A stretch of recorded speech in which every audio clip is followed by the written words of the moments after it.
Com a Abracan, com vereadores de todo o país, nós que aprendemos a valorizar o legislador do primeiro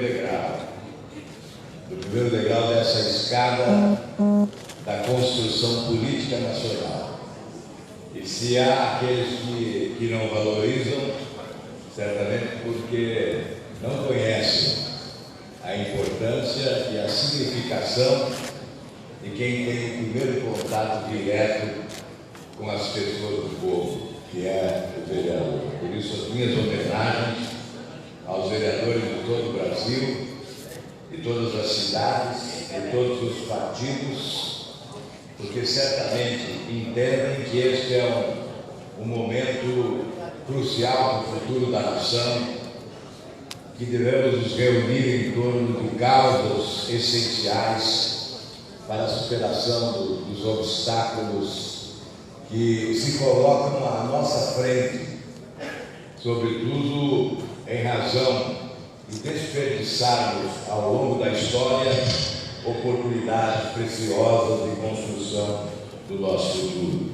Porque, sem dúvida, se nós conhecermos o Brasil em profundidade, tivemos esta oportunidade de conhecer as potencialidades econômicas extraordinárias que impressionam o mundo, as belezas naturais que fascinam a humanidade, e comparar com as desigualdades sociais que atormentam as pessoas de bem, certamente nós teremos que concluir que há fracassados, mas os fracassados não são os brasileiros.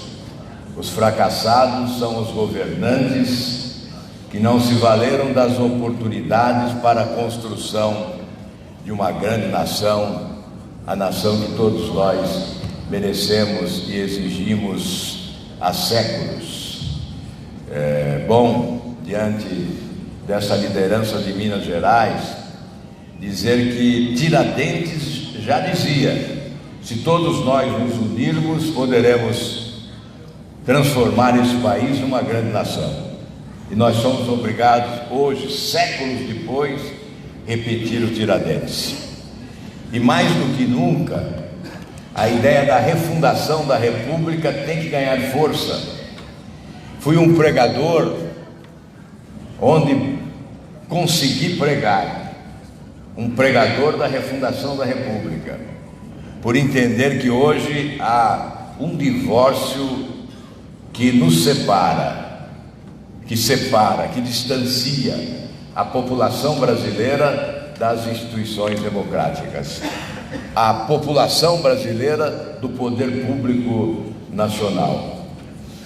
E a impressão que fica quase sempre para boa parte dos brasileiros é de que não estamos sob a égide da República, e sim do Império, porque tem-se a impressão de que um grupo se apossou do poder do país para preservar os seus privilégios em detrimento dos interesses maiores do povo do país.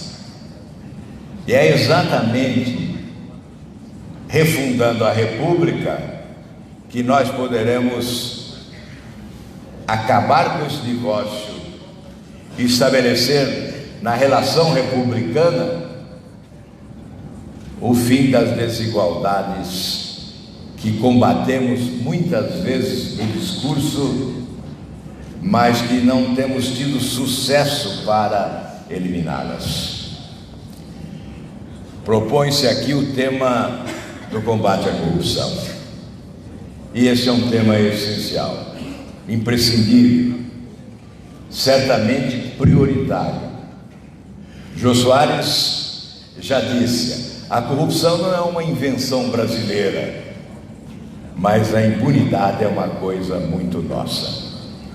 O que alimentou a corrupção no país e nos coloca no ranking dos países mais corruptos do mundo, ainda agora, a percepção em relação ao combate à corrupção no ranking elaborado pela Transparência Internacional nos coloca num vexaminoso 105º lugar. A Transparência Internacional elabora o ranking dos países corruptos do mundo todos os anos e é referência para grupos econômicos, conglomerados estrangeiros optarem pelos países onde investirão. E o Brasil desperdiça oportunidades preciosas de investimentos que poderiam contribuir para a geração de renda, de receita pública e principalmente de emprego, que é o grande desafio nacional do momento, uma vez que o desemprego cresce de forma avassaladora. E eu gosto de repetir conclusões da Transparência Internacional em relação ao impacto da corrupção na economia do nosso país. Nós desperdiçamos oportunidades de crescimento econômico, e se nós tivéssemos índices de corrupção comparáveis ao da Dinamarca, para dar um exemplo, nós teríamos uma renda per capita 70% maior do que a renda per capita que temos hoje. E a avaliação sobre quanto nós perdemos por ano em razão da corrupção, ela é contraditória. Para alguns, como por exemplo o procurador Delagnol, a corrupção retira do país por ano mais de 200 bilhões de reais. Portanto, não há como não colocar o combate à corrupção como uma prioridade inegável, como forma inclusive de, mudando a imagem do nosso país internacionalmente, atrair recursos que daqui se foram expulsos pela corrupção e pela incompetência para contribuir no processo de desenvolvimento econômico. Gerou-se tremenda expectativa às últimas eleições. Aliás, toda eleição é um ressuscitar de esperanças. Os nossos vereadores terão no próximo ano um momento de ressuscitar esperanças nos seus municípios. A população sempre revive os seus sonhos e as suas esperanças durante o processo eleitoral. E não apenas o povo trabalhador do país, até mesmo potencialidades econômicas estrangeiras. Esperava-se investimentos da ordem de 100 bilhões de dólares no Brasil a partir da posse de um novo governo. No entanto, as trapalhadas que nós estamos vivenciando do lado do Congresso, do lado do Executivo, nós temos que fazer a autocrítica, temos que estimular o espírito crítico que vive em nós e reconhecer que nós não estamos atendendo às expectativas do nosso povo como deveríamos atender. Então, sem atacar este ou aquele, nós temos que fazer a análise macro. Nós não estamos correspondendo às expectativas geradas durante a campanha eleitoral, interna e externamente, porque aqueles que deveriam investir já recuaram do propósito de investir. Muitos já desistiram, outros esperam providências aqui para que possam ter a segurança necessária para realizar os seus investimentos no nosso país. Eu poderia fazer uma retrospectiva, até lembrando o célebre escritor francês Guidé. Tudo já foi dito, mas como ninguém ouviu, é preciso repetir. Eu poderia fazer uma retrospectiva do nosso trabalho durante estes anos todos no combate à corrupção no Senado Federal, especialmente durante a realização de CPIs, num momento em que elas funcionavam como um instituto importante para o Legislativo fiscalizar as ações do Executivo. Foram inúmeras CPIs bem-sucedidas que proporcionaram resultados importantes, como a do Mensalão dos Correios, que acabaram levando para o Banco dos Réus cerca de 40 denominados mensaleiros que foram julgados pelo Supremo Tribunal Federal à época do presidente Joaquim, que se notabilizou em razão da sua coragem, da ousadia, do enfrentamento que estabeleceu, especialmente no episódio do Mensalão, já que pela primeira vez, eu imagino, houve uma mudança de comportamento da justiça. O povo brasileiro pôde começar a mudar o conceito arraigado no inconsciente coletivo de que a justiça no Brasil sempre existiu para os pobres, especialmente para os negros, mas não existiu nunca para os poderosos, para os ricos, para os barões da corrupção. E a partir daquele momento, começamos a mudar o conceito de justiça e passamos a ver os tubarões da corrupção presos, parlamentares, ex-parlamentares, ex-ministros, ex-secretários, ex-governadores, ex-presidentes da República, banqueiros, grandes empreiteiros de obras públicas, foram levados à prisão, despertando certamente esperança de que estamos caminhando para uma nova justiça no Brasil. E o que falta especialmente é acabarmos com os privilégios das autoridades. Desde 2013, nessa retrospectiva que eu poderia fazer, além da participação em CPIs, da propositura de representações junto ao Ministério Público, encaminhadas ao Procurador-Geral da República, só em relação à Petrobras foram 19, a última delas no dia 22 de dezembro de 2012, denunciando essa roubalheira ocorrida em Passatina, que propiciou ao Ministério Público instaurar inquérito em fevereiro de 2013. Além, portanto, desta ação de fiscalizar, de denunciar, de propor auditorias, requerimentos de informações, ação junto ao Supremo Tribunal Federal, nós apresentamos proposituras no combate à corrupção e à violência nos últimos anos. E certamente a mais importante delas foi aquela proposta de emenda à Constituição que acaba com o foro privilegiado das autoridades.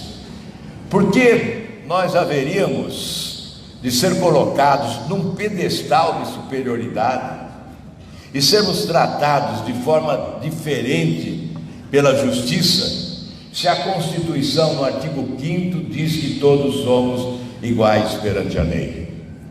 Certamente, enquanto nós aceitarmos esta discriminação proporcionada por um privilégio conferido às autoridades, nós não estaremos inseridos nos países do primeiro mundo, porque isto é atraso, isto é retrocesso, isto é, sem dúvida nenhuma, ficarmos longe dos avanços que a realidade social dinâmica como exige das sociedades modernas. Esse projeto foi aprovado no Senado. Ele está parado na Câmara dos Deputados há um bom tempo. Há esperança de que ele possa ser votado ainda neste mês, porque houve uma promessa do presidente da Câmara, Rodrigo Maia, de que colocaria na ordem do dia, ainda este mês, o projeto para ser votado, aprovando o fim desse privilégio conferido pelo chamado foro privilegiado, que trata-se da prerrogativa de função. Aí nós estaremos dando um passo decisivo na direção da nova justiça.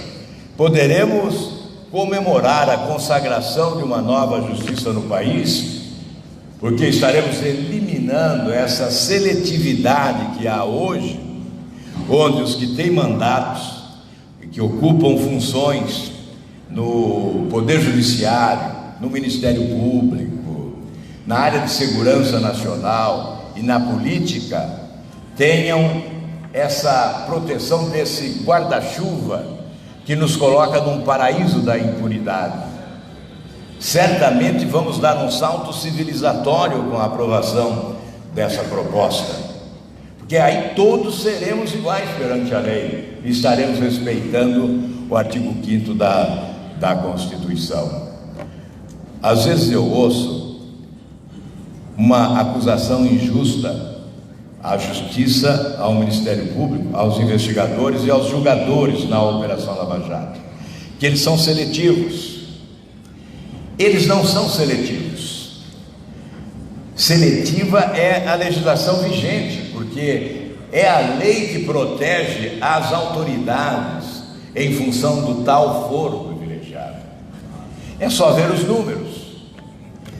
Nesses 5 anos, na primeira instância, ou seja, aqueles que não têm foro privilegiado, foram julgados, e nós tivemos 285 condenações, com mais de 3.000 anos de cadeia, na soma de todas as condenações. E no Supremo Tribunal Federal, nesses 5 anos, tivemos apenas uma condenação com 13 anos de prisão. A diferença é o foro privilegiado. Portanto, não há necessidade de outros argumentos diante da realidade dos fatos, apresentada por esses números que são contundentes. O Supremo Tribunal Federal tem na sua defesa o fato de não ser uma Câmara criminal, de não estar instrumentalizado para o processo criminal. E são apenas 11 juízes para inúmeros. Ontem mesmo a televisão disse no Jornal Nacional que um senador tem 13 inquéritos. Então, se nós somarmos os inquéritos que envolvem autoridades, especialmente delatadas no âmbito da Operação Lava Jato, nós vamos concluir que realmente o Supremo Tribunal Federal não tem condições de cumprir esse papel. Aliás, o modelo adotado parece que foi arquitetado para não funcionar, porque o Supremo Tribunal Federal não funciona em matéria criminal. Esses números que revelei aqui demonstram claramente que a arquitetura da estrutura do Supremo Tribunal Federal foi idealizada para não funcionar, e não funciona. Por isso está com a Câmara dos Deputados agora a tarefa de acabar com o foro privilegiado. Se nós formos percorrer o mundo, nos Estados Unidos, quantas autoridades têm foro privilegiado? 0. Se você vai para o próprio presidente Clinton, foi julgado por uma juíza de primeira instância naquele episódio da Mônica Lewinsky. Se vai para Israel, você vê, como eu vi e fui constatar, um primeiro-ministro preso depois de julgado em primeira instância porque aceitou uma propina de $10.000, e um presidente também em primeira instância preso, acusado de assédio sexual.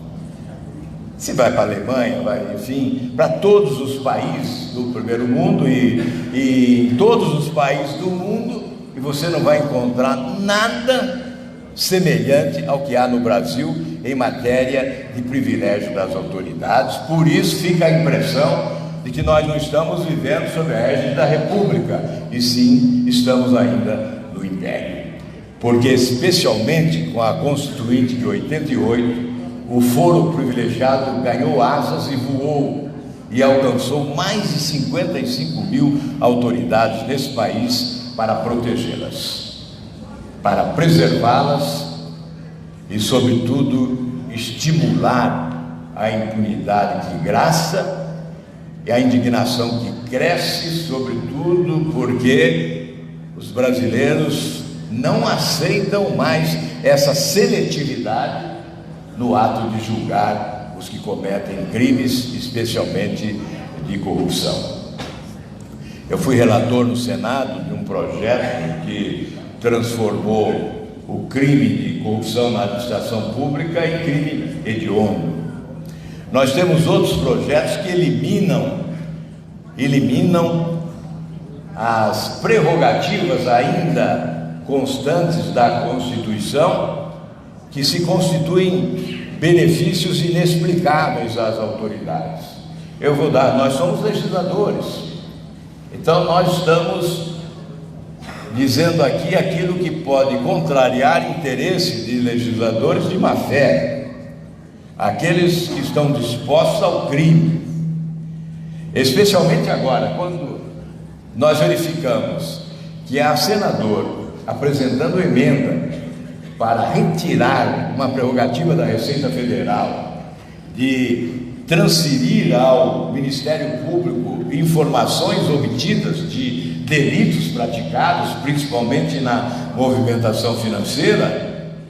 Nós chegamos à conclusão que estão dispostos à prática da corrupção, porque querem eliminar um instrumento de combate à corrupção, ou quando querem transferir COAF do Ministério da Justiça para o Ministério da Economia, certamente sabem que, em relação ao passado e ao presente, o COAF já fez o trabalho e já tem as informações para transferir à Justiça se houver solicitação.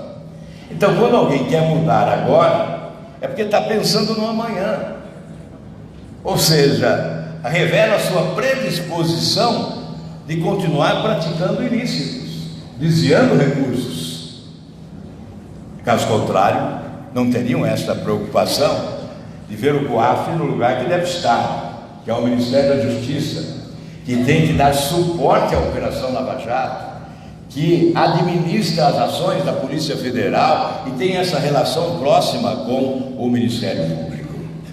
Aliás, eu defendi durante a campanha eleitoral a institucionalização da Operação Lava Jato, que deveria se tornar política de Estado, definitiva, porque o combate à corrupção não se esgota com o encerramento da Operação Lava Jato.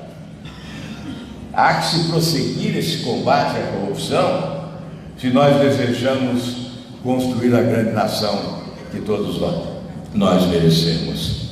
Eu não sei, eu não perguntei, presidente, qual é o tempo disponível. Eu fico à disposição, pode o senhor ainda tem mais 2 horas.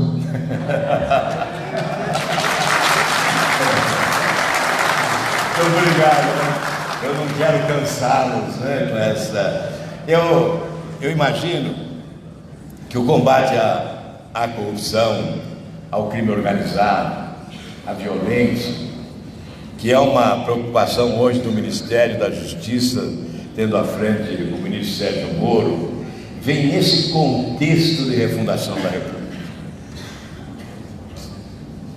O que é a refundação da República? É fazer com que todos nós sejamos submetidos à lei e todos sejamos iguais perante ela.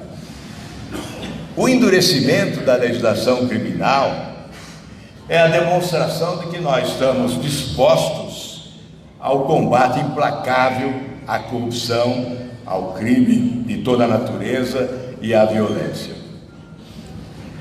Eu não posso aceitar a estratégia que alguns pretendem adotar de jogar sobre o legislativo a responsabilidade por tudo de mal que está ocorrendo ou que venha a ocorrer no Brasil. Afinal, nós vivemos sob a égide de um presidencialismo que tem muito poder. Eu vou dar um exemplo. Agora, procura-se divulgar, porque uma comissão do Congresso votou desfavoravelmente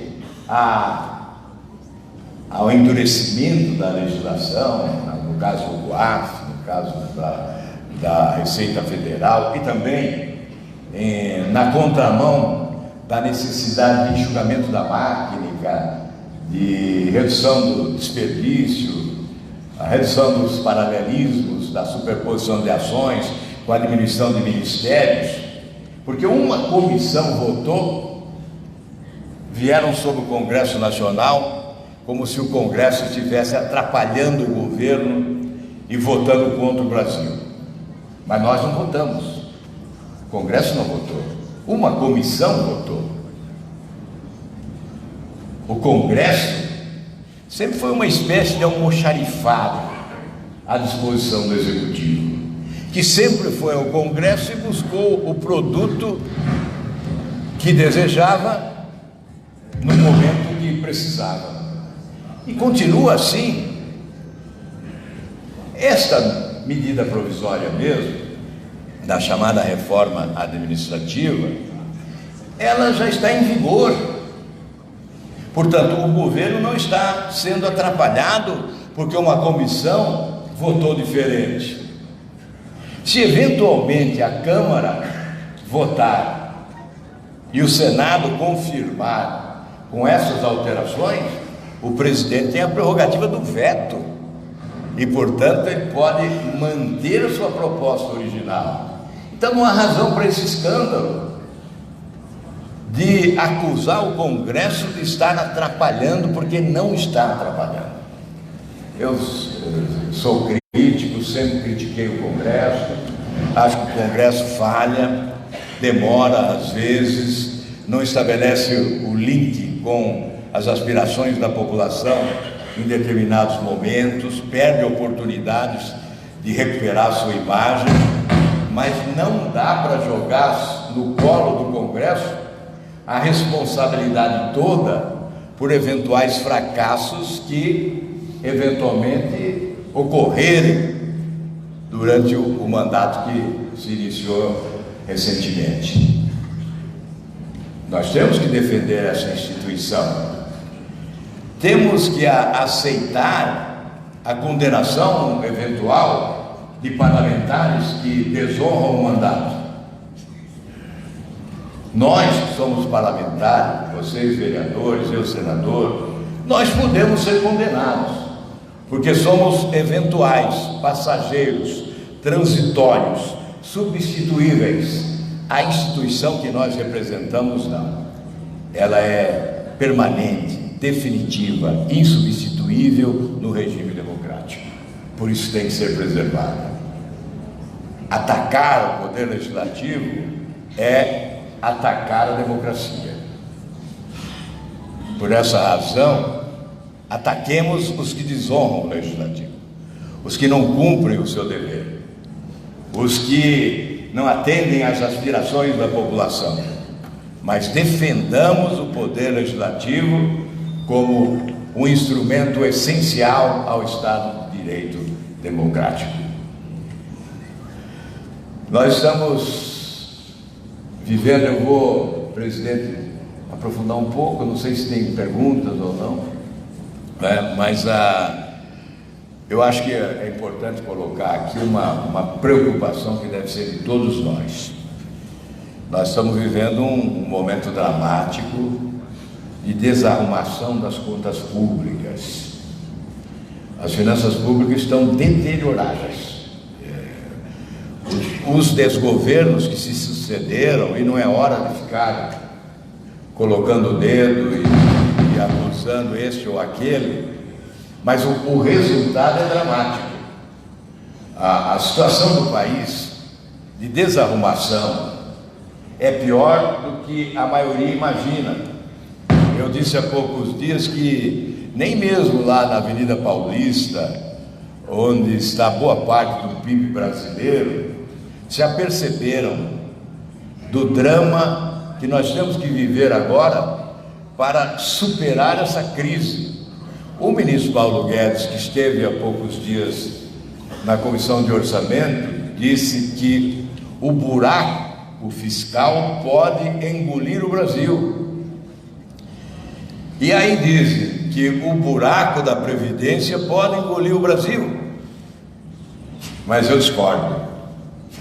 A Previdência, sem dúvida nenhuma, tem um déficit. Mas o grande problema do Brasil é o endividamento, é a dívida pública. Nós somos reféns do sistema financeiro. Neste ano, o Brasil está pagando 378 bilhões de reais de juros da dívida pública. A nossa dívida cresce de forma assustadora e não há nenhuma providência concreta para conter esse crescimento.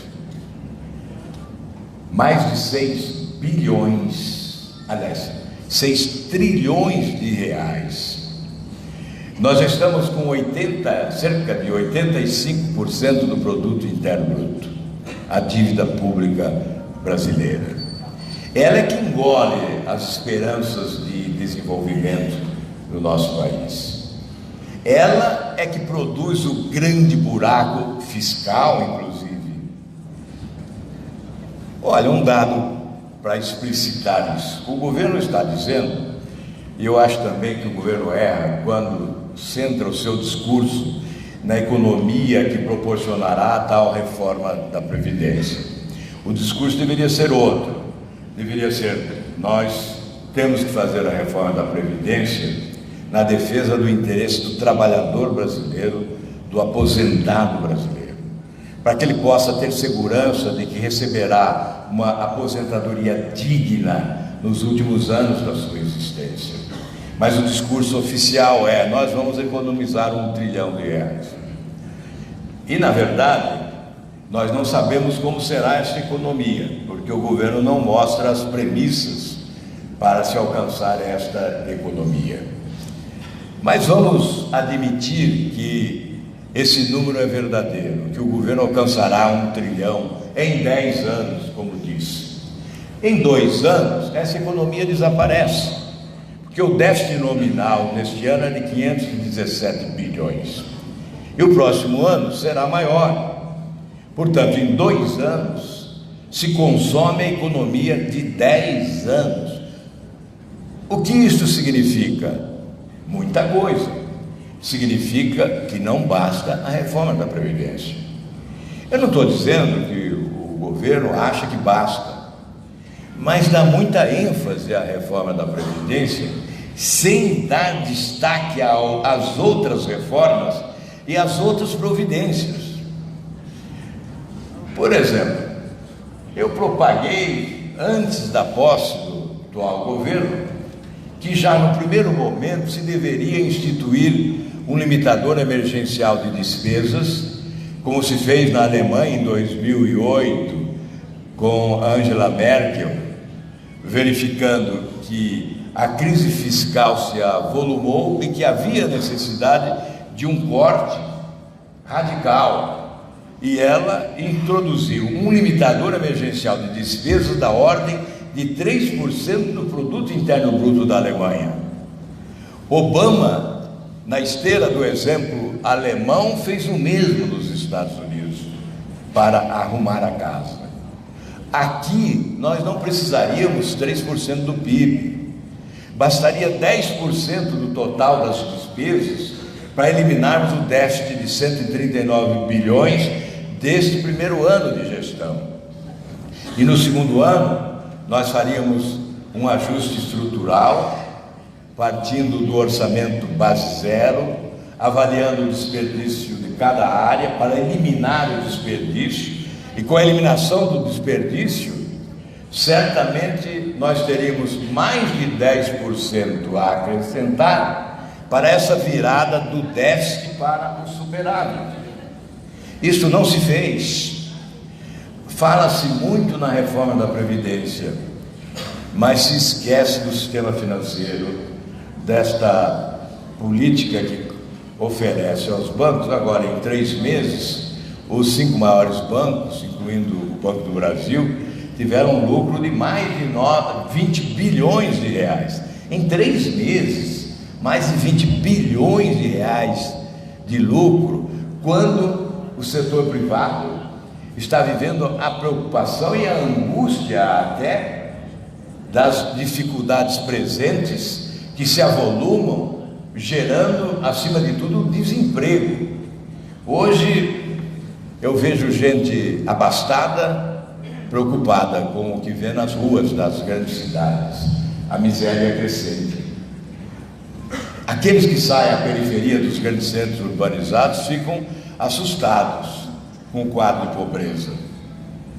O desemprego, sobretudo, é a maior preocupação dos brasileiros. E os números oferecidos nas estatísticas oficiais não retratam a dura e crua realidade do desemprego no Brasil. Esses números estão muito aquém. Os critérios adotados pelo IBGE para medir o desemprego no Brasil não apresentam a realidade, escondem a realidade. Nós temos 52 milhões abaixo da linha da pobreza. Nós só temos 33 milhões de brasileiros com carteira assinada. E a nossa força de trabalho é para mais de 90 milhões de trabalhadores. Portanto, a conta não fecha. Esse balanço não é correto. O desemprego é muito maior. Os índices da violência também, muitas vezes, eles não retratam a realidade. Nós tivemos, de 2006 a 2017, 324 mil jovens de 15 a 29 anos sepultados no Brasil, vítimas da violência. Um número 7 vezes maior do que o número de policiais americanos mortos em 20 anos da guerra do Vietnã. Portanto, este é um país de contradições. Eu sobrevoei lá, meu caro presidente, Minas Gerais, as montanhas das Alterosas, né? Ficava impressionado de ver a riqueza daquelas montanhas. O cidadão me dizia: olha, naquela montanha ali tem a maior reserva de minério do mundo. Mas você descia com o helicóptero na terra e via a pobreza vicejando, né? Então, o retrato contraditório de um país com potencialidades extraordinárias desperdiçadas. E nós vamos responsabilizar quem? A população?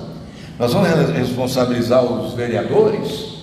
Não, nós temos que responsabilizar os governantes maiores, aqueles que assumem a responsabilidade de idealizarem um projeto de nação e não apenas um projeto de governo que se esgota ao final do mandato. E nós, infelizmente, não tivemos nos últimos anos a oportunidade de contribuirmos com um projeto de nação. Nós ouvimos sempre a mesma frase: estamos diante de uma grande oportunidade. Será que o verbo está correto? Talvez mais correto fosse dizer: estaríamos diante de uma grande oportunidade se fizéssemos as melhores escolhas e se respeitássemos os compromissos que assumimos com o nosso povo. E nem sempre isso acontece.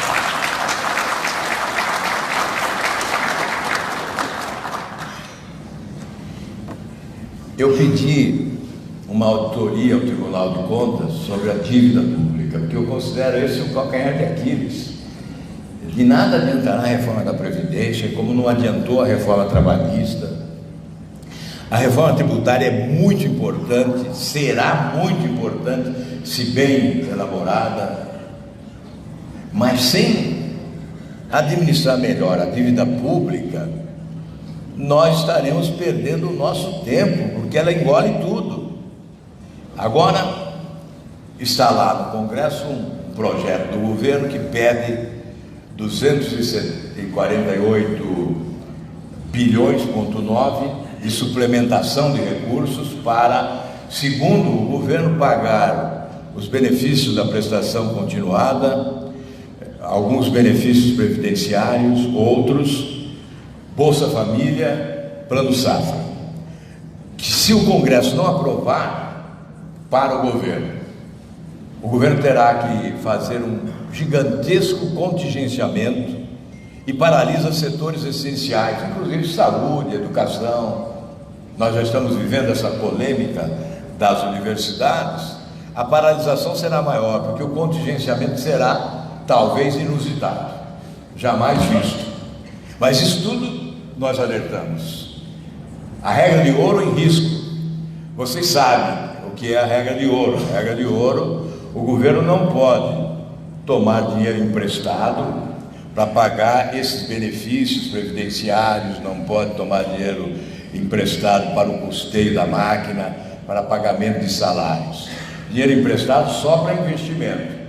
Se você usar o dinheiro emprestado para essas outras coisas, aí você compromete a regra de ouro, desrespeita a regra de ouro, aí cabe impeachment do presidente da República. Mais ou menos o que ocorreu com a presidente Dilma, que teve que dar as pedaladas exatamente desrespeitando a regra de ouro.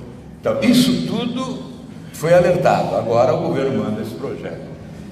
Eu acho que ele está superfaturado, não seria necessário tanto, mas o governo já está se precavendo para este ano e para o ano que vem, provavelmente, porque a metade seria suficiente para atender esses compromissos de agora.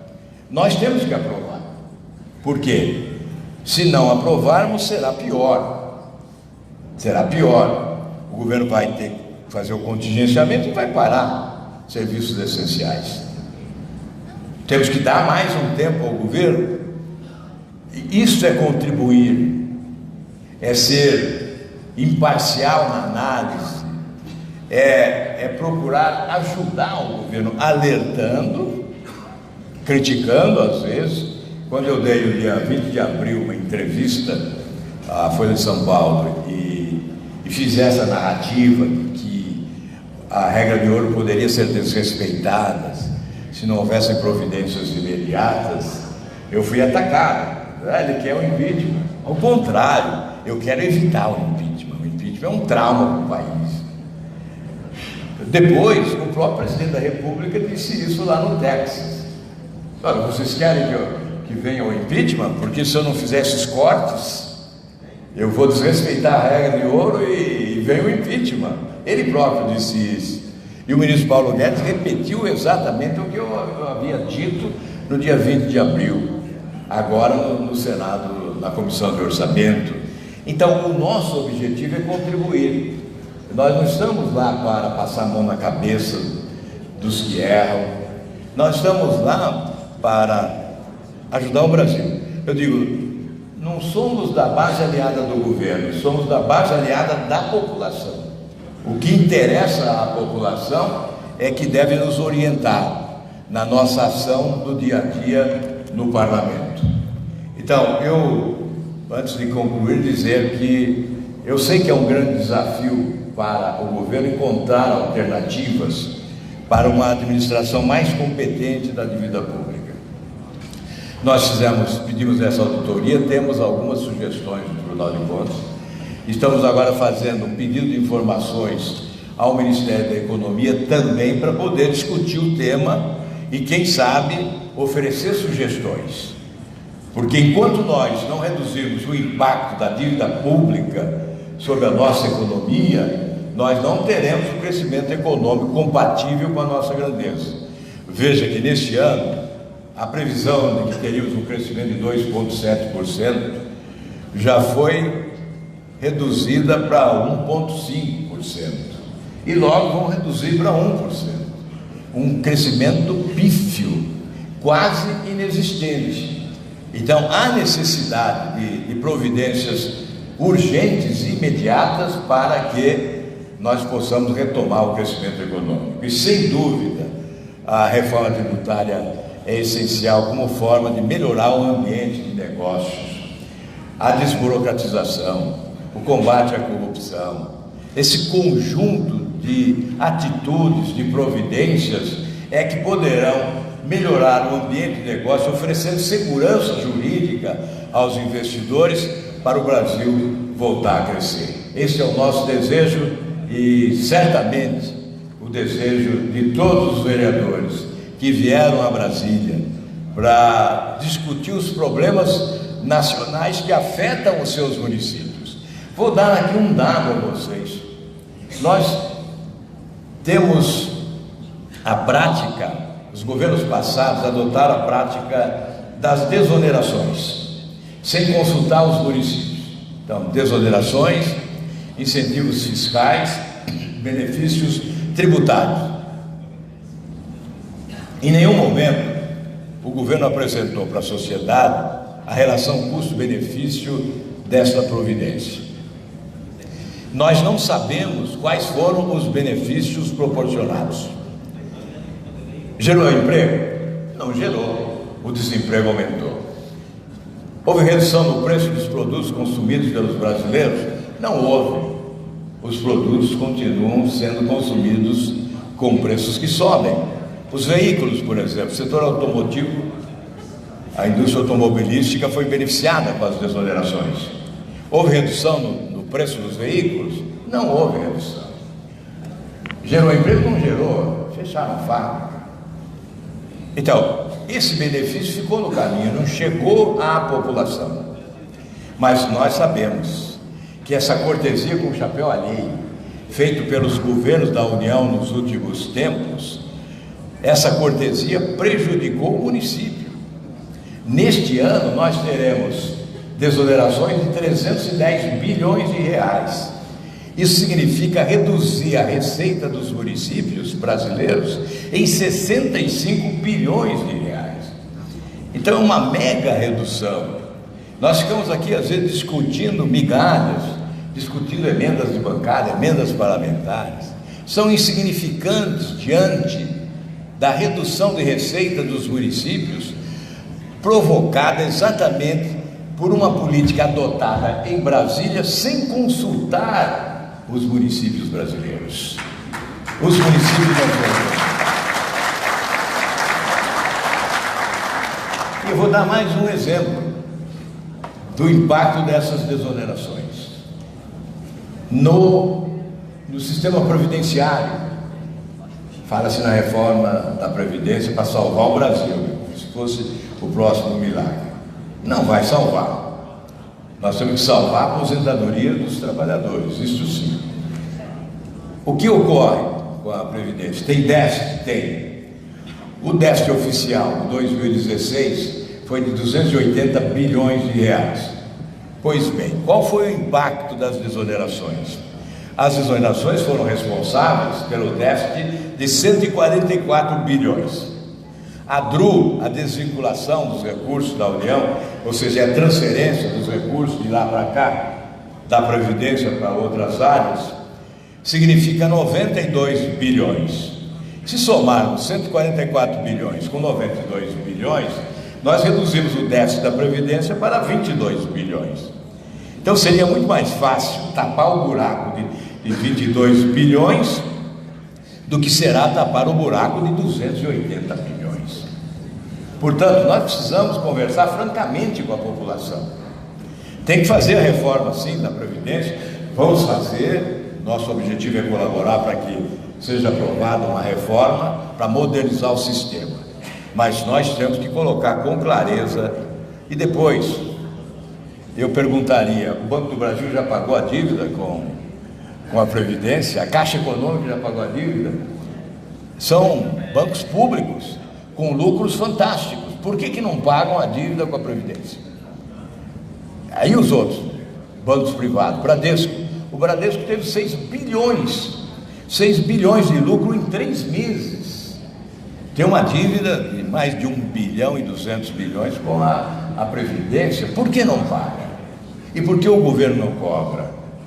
Tem que contingenciar o recurso do lucro desses bancos, isto sim. Esse é o contingenciamento necessário nesta hora. São mais de 400 bilhões de grandes devedores ao sistema previdenciário. Então são questões que devem ser discutidas por nós, pelos vereadores dos seus municípios, para que a população realmente possa ser informada da nossa realidade. Enfim, vamos concluir a nossa fala. Se desejarem fazer alguma indagação, eu fico à disposição, se não me retiro para que vocês possam dar sequência aos trabalhos, cumprimentando-os pelo interesse em vir debater o Brasil, chegar a Brasília para debater o Brasil. Isso não é despesa, isso é investimento. E eu espero que vocês possam retirar daqui mais energia, mais força para o combate diário que travam nos seus municípios ao lado das suas populações. Muito obrigado aí pela atenção, pelo carinho. Um grande abraço a todos.